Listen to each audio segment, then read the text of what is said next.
Comfortable हो जाएंगे।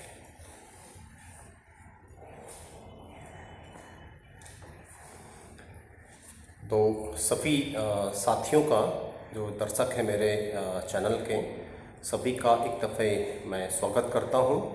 और हमारे साथ में जो आपको स्क्रीन पर दिख रहे हैं अभी, आप हैं प्रोफेसर अमित वर्मा सर। और अमित वर्मा सर हैं HOD पावर सिस्टम इंजीनियरिंग में UTU के अंदर HOD की भूमिका में।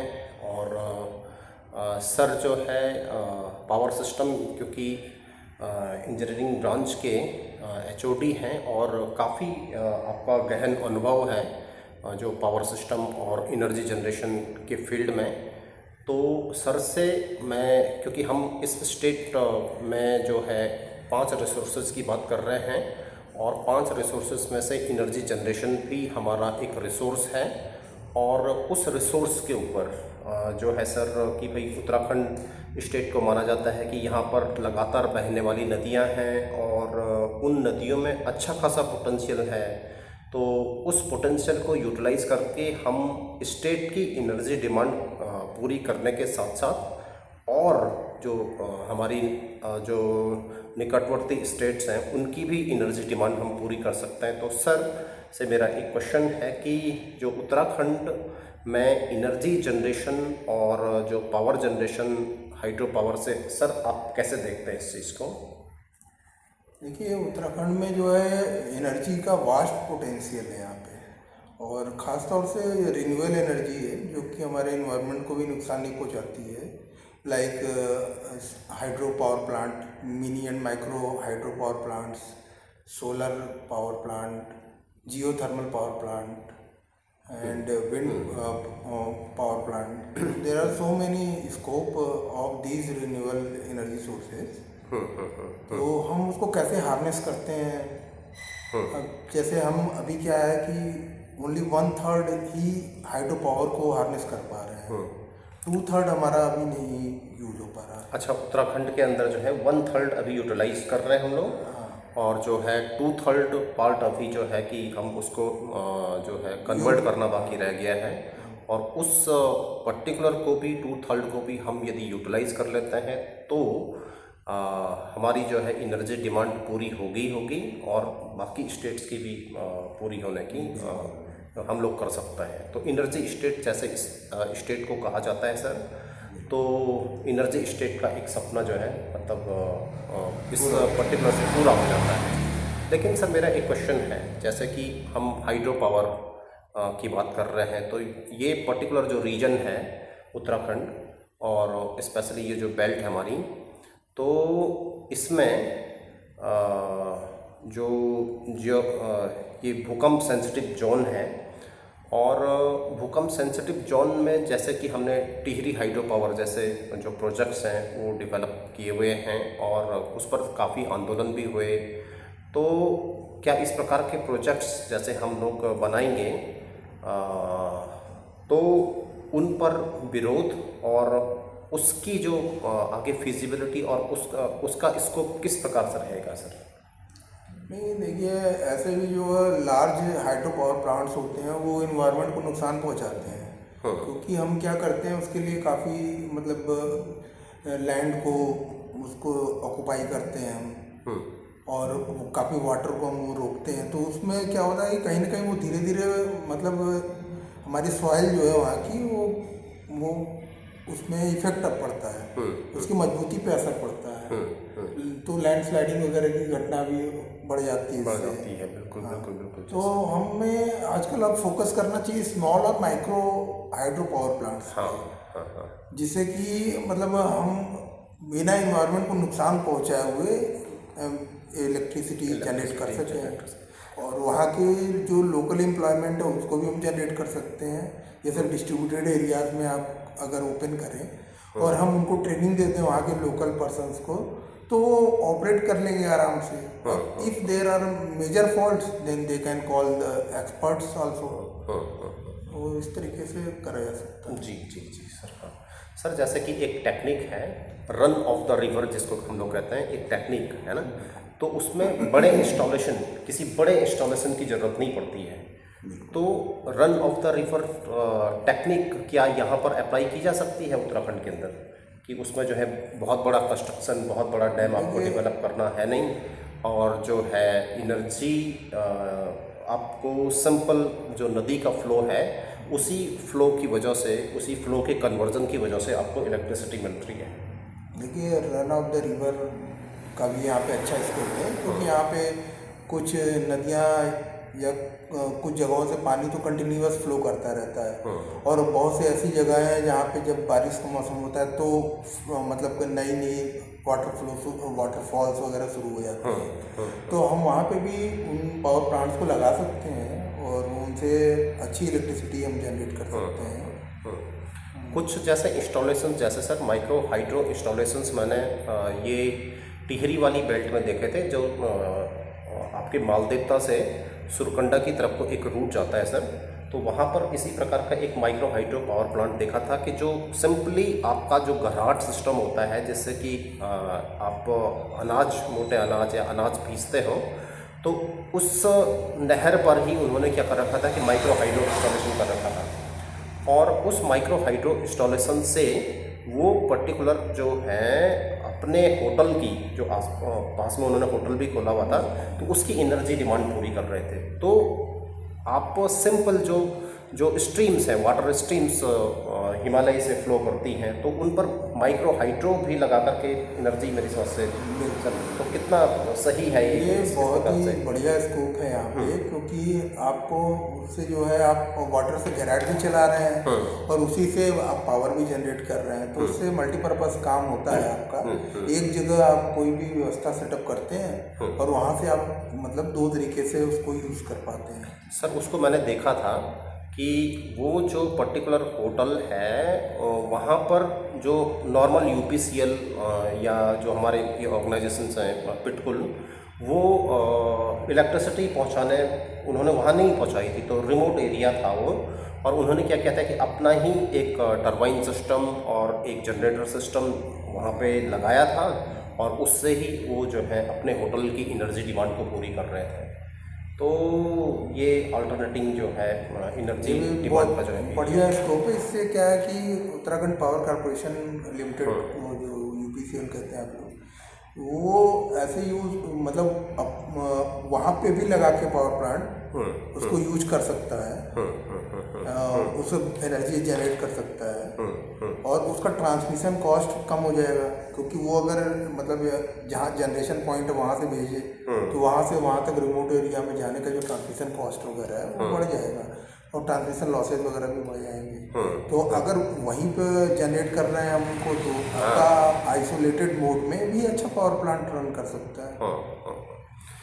अब सर जैसे कि यहाँ पर जो है ना हम एनर्जी स्टेट जैसे कह रहे हैं, और हमारे पास जो है कि यहाँ जियोथर्मल एनर्जी, जैसे कि भूगर्भिक ऊर्जा जिसको कहते हैं, तापाई भूगर्भिक ऊर्जा उसको कहते हैं, तो हमारे पास उच्च हिमालयी जगहों पर कुछ इस प्रकार के जियोथर्मल इंस्टॉलेशंस के बारे में आप क्या सोचते हैं सर? जैसे कि यहाँ पे जैसे यमुनोत्री वैली में है, और आपके पास केदारनाथ गौरीकुंड के पास में इस प्रकार की जो तापायनिक ऊर्जा के केंद्र हैं, उसके अलावा बद्रीनाथ वाले एरिया में है तापायनिक ऊर्जा का। तो सर मतलब उससे किस प्रकार से एनर्जी डिमांड और उसका क्या प्रिंसिपल होता है वैसे जियोथर्मल का, मैं उसके बारे में जानना चाह रहा था, जियोथर्मल एनर्जी का। जियोथर्मल का देखिए बेसिकली प्रिंसिपल जो होता है वो क्या होता है कि मतलब जो अर्थ के नीचे जो वाटर है और हॉट वाटर का जो वो आपका सोर्सेज है, तो वो काफ़ी मिलता है, और हम क्या करते हैं कि जो अर्थ के अंदर की एनर्जी, हॉट वाटर की एनर्जी है, उस एनर्जी को यूज़ करके टरबाइन मूव कराते हैं, और उस तरीके से हम उस एनर्जी से इलेक्ट्रिकल एनर्जी में कन्वर्ट करते हैं। मतलब जो है कि कहने का मतलब ये हो गया कि जैसे जियोथर्मल है, आपने एक प्रकार की मैकेनिज्म इस तरीके से इंस्टॉल करी कि वो मैकेनिज्म जो है आपके उस जो वहाँ नीचे वाला वाटर है उसकी एनर्जी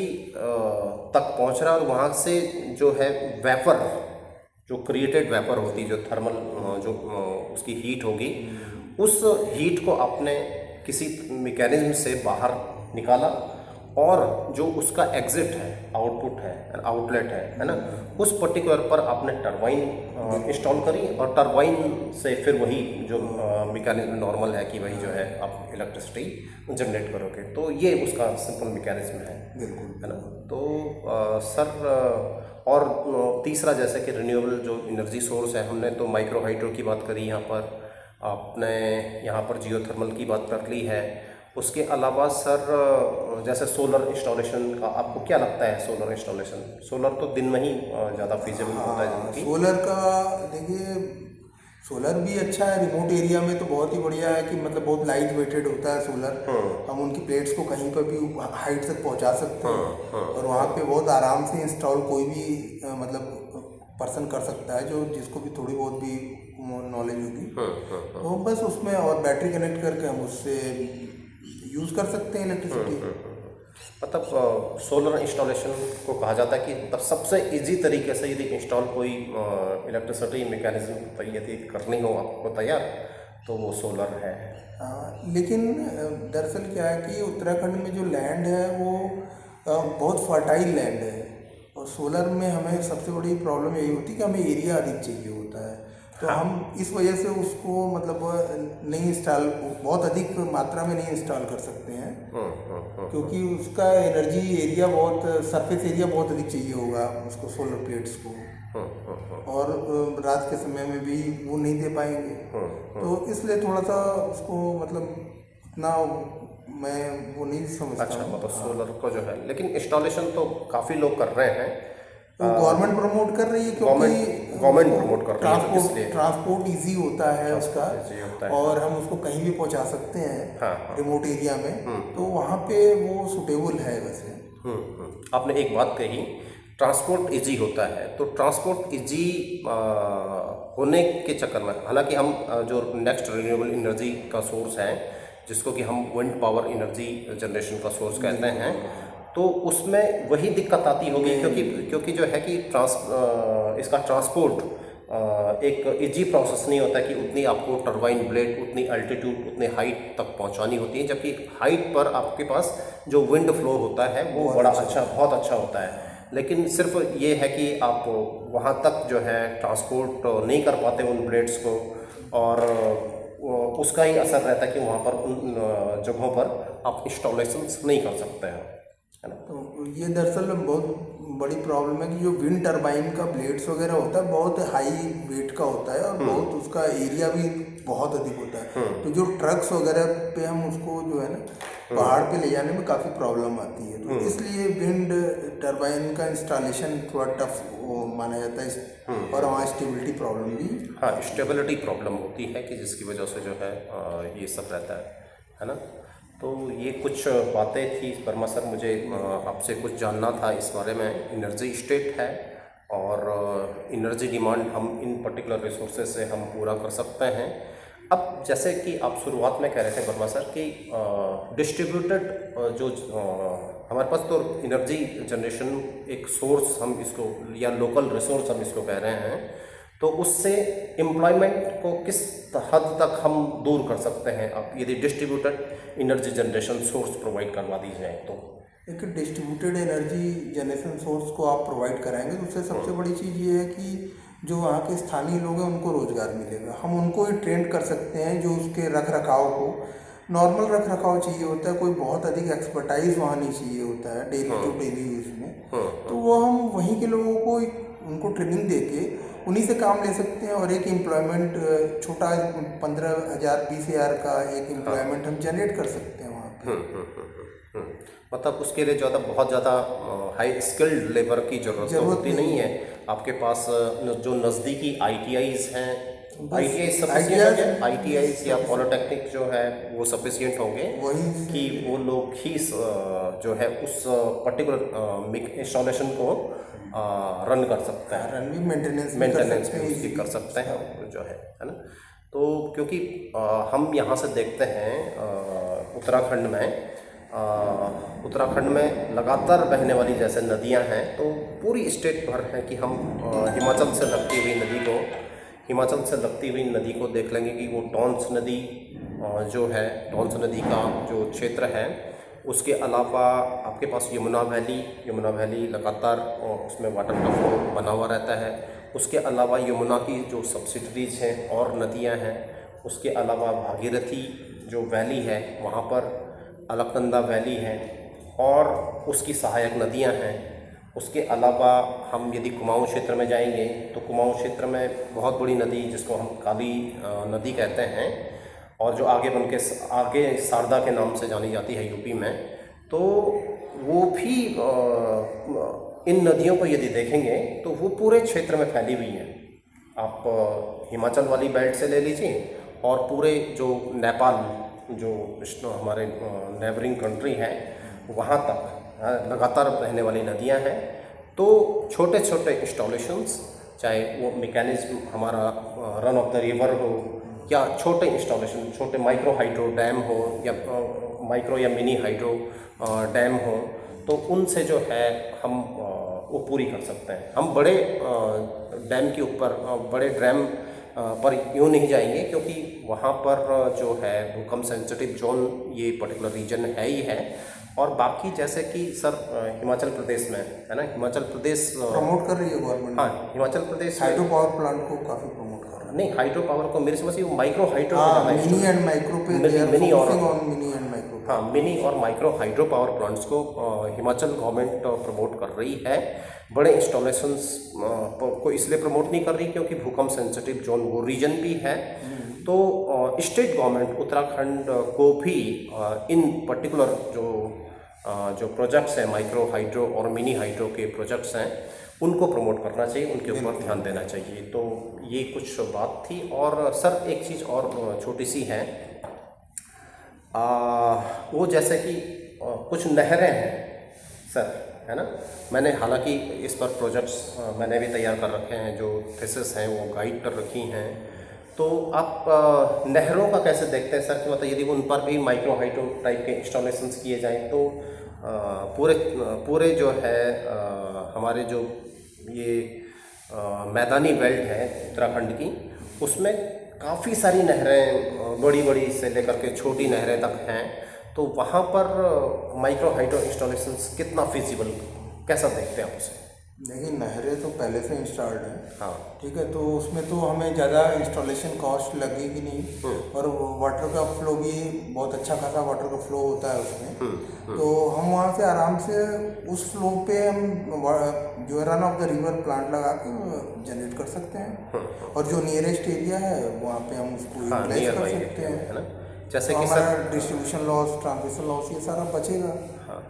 और वहाँ पे जो लोकल लोग हैं उनको रोजगार भी मिलेगा उसके मेंटेनेंस को लेकर। एक थीसिस सर जो है अभी एमटेक स्टूडेंट्स को मैंने गाइड करी थी, तो उसमें मालदेवता जो रिवर है, जिसको कि हम मालदेवता से जो खलंगा नहर आती है और वो है सोंग रिवर के ऊपर से निकली है वो, तो उसमें लगभग 100 मीटर के दूरी पर यदि हम माइक्रो हाइड्रो इंस्टॉलेशंस करें तो जो लोकल मतलब 5 या 6 किलोमीटर की दूरी है और हर 100 मीटर दूरी पर आप उसको कनेक्ट करते हुए आराम से जनरेट कर सकते हैं। कई छोटे छोटे पावर प्लांट लगा के माइक्रो उनको इंटीग्रेट करके आप सप्लाई कर सकते हैं।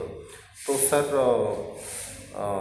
ये कुछ बातें थी और आप सभी दर्शकों के साथ ये कुछ इस तरीके से हमको शेयर करना था। और जो उत्तराखंड की एनर्जी डिमांड है, एनर्जी स्टेट इस पर्टिकुलर को कहा जाता है, तो हम जो है कितना कुछ इस चैनल के माध्यम से आप सभी लोगों तक पहुंचा सकते हैं वो हमारी कोशिश रहेगी। और बाकी UTU तो जो हमारा एमटेक डिपार्टमेंट है, पावर सिस्टम इंजीनियरिंग डिपार्टमेंट है, तो सर का भी हम काफ़ी आगे भी सहयोग लेते रहेंगे, उनके नॉलेज को यूटिलाइज करेंगे। हम कुछ जो हमारे एमटेक के स्टूडेंट्स हैं वो थीसिस करते हैं इसके ऊपर भी, और माइक्रो हाइड्रो और मेनली लोकल रिसोर्सेज के ऊपर, तो हम वहाँ आगे ज़रूर कोशिश करेंगे कि उन प्रोजेक्ट्स को जो थीसिस हैं उनको जो बाकी उनका मतलब उनको ग्राउंड लेवल पर लेकर के एनर्जी डिमांड सॉल्व करने की कोशिश करें। तो काफ़ी अभी थोड़े बहुत डिस्टर्बेंसेस बाहर की तरफ से आ रहे हैं आवाज़ के, तो इस वजह से हम थोड़ा इसको रोक लेते हैं, लेकिन हम आप सभी लोगों के साथ पुनः बने हुए रहेंगे। तब तक के लिए बहुत बहुत धन्यवाद वर्मा सर का भी और आप सभी दर्शकों का भी बहुत बहुत धन्यवाद। नमस्कार।